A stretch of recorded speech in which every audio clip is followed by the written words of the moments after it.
तस्वीरें दिखा रहे हैं जो कि कह रहे हैं कि बावड़ी बेशक इसे कहा जा रहा है, लेकिन आसपास के जो लोग हैं वो कह रहे हैं कि यह मनोकामना कुंड है। और तस्वीरें लगातार हम आपको दिखा रहे हैं लाइव रिपब्लिक भारत पर।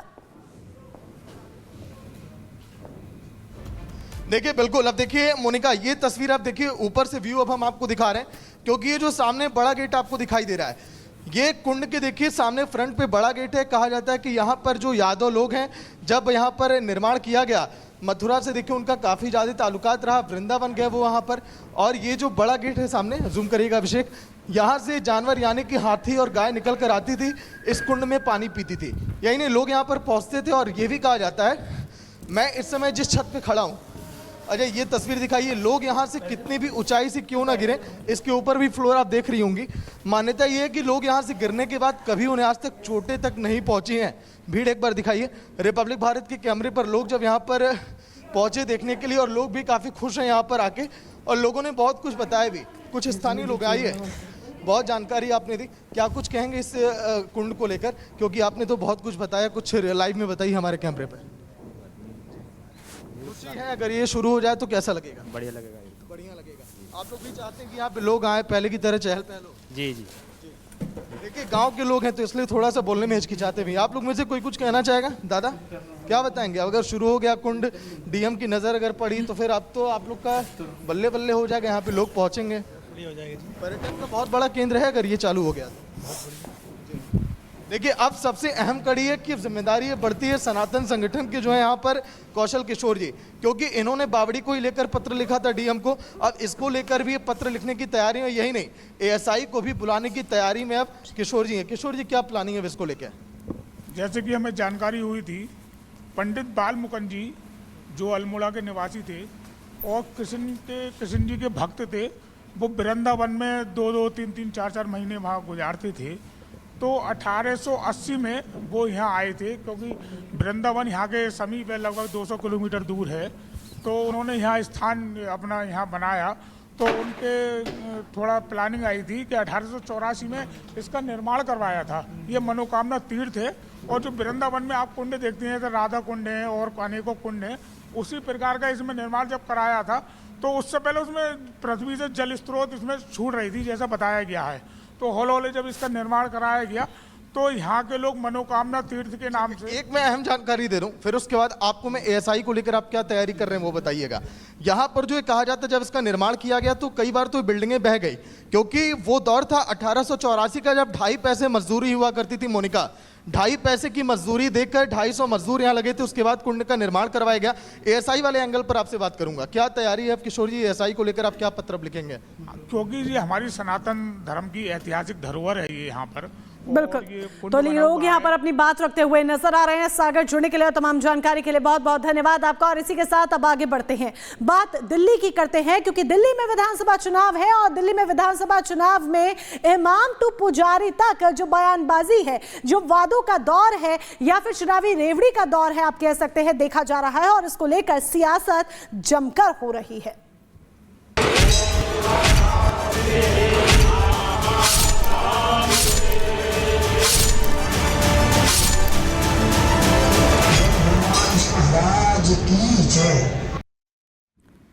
अरविंद केजरीवाल इमामों से पुजारी तक पहुंचे और सैलरी की बात की, ऐलान किया 18,000 रुपए महीना सैलरी का, कि ग्रंथियों को पुजारी को सैलरी दी जाएगी, जिसके लिए आज से रजिस्ट्रेशन भी शुरू हो रहा है।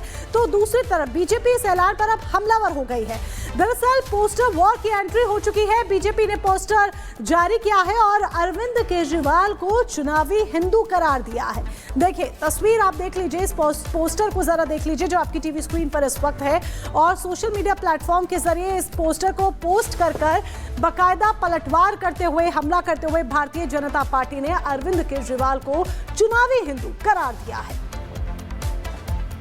तो तस्वीर हम आपको दिखा रहे हैं, जो पोस्टर भारतीय जनता पार्टी की तरफ से जारी किया गया है। दरअसल आपको ये बता दें कि अरविंद केजरीवाल ने ऐलान किया है कि पुजारियों को और ग्रंथियों को 18,000 रुपए महीने की सैलरी दी जाएगी, जिसके लिए आज हनुमान मंदिर से रजिस्ट्रेशन कार्यक्रम की शुरुआत भी हो रही है, इस योजना की शुरुआत हो रही है। लेकिन सबसे बड़ा इसमें पॉइंट ये कि इमामों को बीते 17 महीनों से सैलरी नहीं मिली है।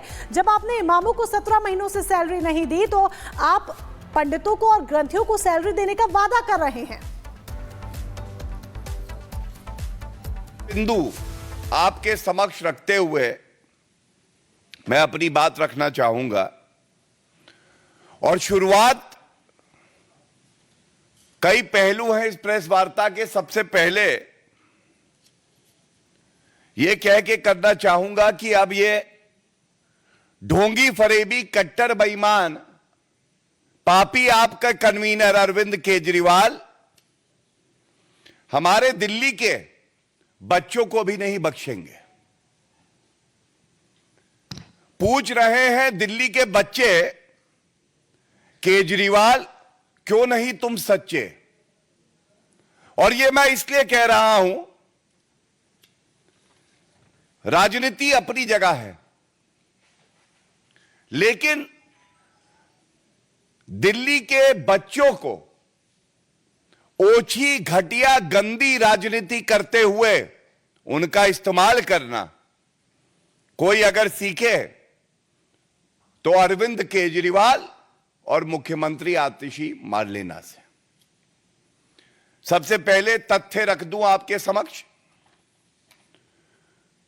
30 दिसंबर 2024 को नेशनल ह्यूमन राइट्स कमीशन, राष्ट्रीय मानवाधिकार आयोग, यह एक आदेश पारित करता है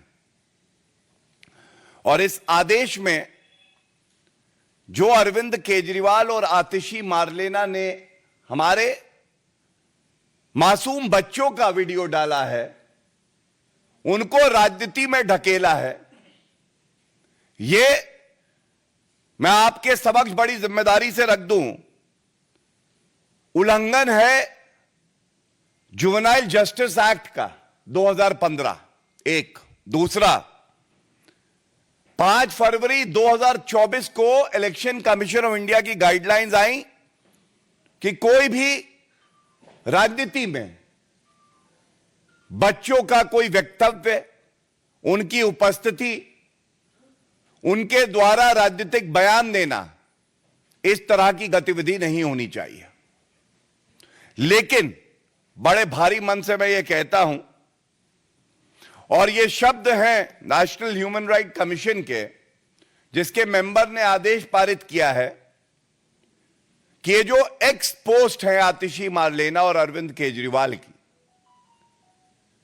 बच्चों को राजनीति में घसीटते हुए उनका दुरुपयोग करके उनके भविष्य को अंधकारमय कर देने का यह कृत्य स्वीकारा नहीं जाएगा और तुरंत इस एक्स पोस्ट को हटाया जाए।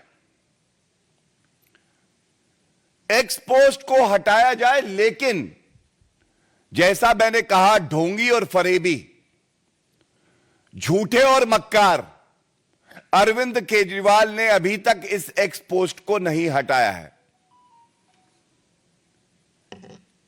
जो शब्द इस आदेश में हैं, मैं उसको आपके समक्ष रखना चाहूंगा।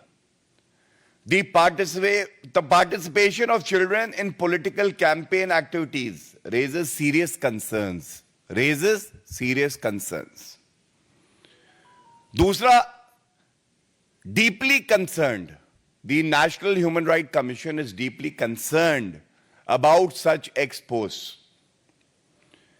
And they take a firm view, as they say, we take a firm view that the aforementioned post should be immediately removed and should be taken down. Immediately. But nothing has been done. So I want to first of all also highlight the real character and anti-children attitude of the Papi Aap, Arvind Kejriwal and Atishi Marlena. It raises 3 very vital issues. Why is Arvind Kejriwal and Atishi Marlena involving our innocent children and violating their dignity, which is their fundamental right, by these campaigns? Is he unsure? Is Arvind Kejriwal aware that he is losing the Delhi elections? Second, why is Arvind Kejriwal and Atishi Marlena violating the Constitution of India, Article 21, which guarantees personal liberty, dignity to our children? Why is he violating the Juvenile Justice Act? The laws of the country have no meaning for a Chief Minister, Atishi Marlena, who was sworn by the Constitution to protect and preserve it. And third is a question that the citizenry of our country and Delhi is asking. They're asking, why are you playing with young and impressionable minds, and why are they being pushed towards? तो कई सवाल conference में BJP की तरफ से उठाए गए हैं। बच्चों को लेकर भी सवाल किया गया कि राजनीति में बच्चों को लाने की क्या जरूरत है। आगे बढ़ते हुए अब बात करेंगे नए साल पर एक